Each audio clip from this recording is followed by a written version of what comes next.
Que és el 24è Premi Ciutat d'Alzira, que convoca i publica l'editorial Bromera, que ha distingit El retorn de Macbeth, de Francesc Puigpelat. És una novel·la agosarada perquè és al mateix temps una preqüela i una seqüela de la tragèdia que va escriure William Shakespeare.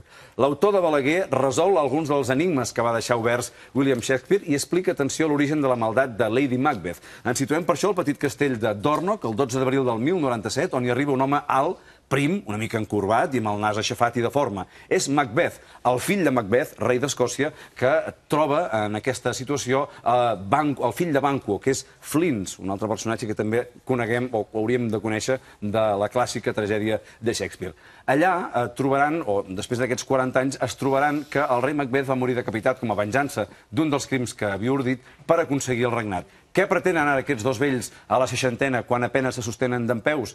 Es tracta d'un duel, com veureu, sense dagues, però amb regles incertes, amb orígens llunyans, amb paraules, records, profecies, revenges, que et portaran a aquell univers que va crear el dramaturg de Stratford-upon-Avon, de William Shakespeare, i que s'endinsa dins d'una de les obres cabdals de Shakespeare, una de les que va deixar amb més possibilitats de reinterpretacions, per això s'ha atrevit a fer-ho a Francesc Puigpelat, i li ha valgut aquest premi, que és el Ciutat d'Alzira d'aquest any passat.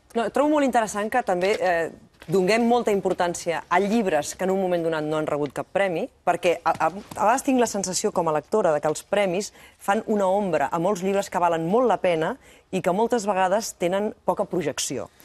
Més enllà de la projecció que li pot donar un lector. No, evidentment. I és molt necessari. Per això, la voluntat una mica moltes vegades de la llibreria és treure a la llum aquests llibres que després els acaben reconeixent en premis que semblen menors, però que de cara al lector tenen molta més tirada i molt més prestigi. Entre altres coses perquè els lectors tenim el temps que tenim, vull dir, no podem treure més hores de lectura. I aleshores el tema de aquest és un premi, tens molta tentació de dir em vaig a llegir aquest premi i aquest altre. Però un premi que no és tan conegut, com aquests que dèiem, no? Llegint un que sembla que és el Premi Ciutat de Badalona, per exemple.